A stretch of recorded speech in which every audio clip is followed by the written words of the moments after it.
Sudah. Kan sudah waktu ketemu di Dupak itu kan. Oh, ketemu. Waktu ketemu ada momen spesial atau? Ada momen untuk cerita dia sama Helwa.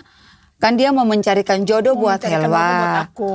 Dia bilang ada orangnya gini, baik-baik, gini. Terus saya bilang, iya Bib, mudah-mudahan biar anak aku ini kan senangnya pakai pendek-pendek, apa kan karena dia model. Jadi aku pingin dia lebih bagus lagi dari yang kemarin. Oh sudah ada, pokoknya tenang aja Mami, dia bilang ke aku gitu.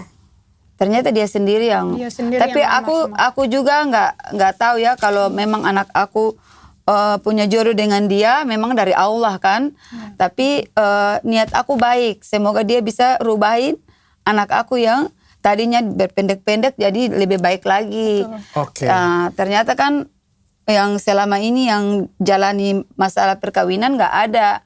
Dia nggak tetap di rumah, dia tempat lain, anak aku tempat lain, dan di situ yang membuat kami berdua terpuruk.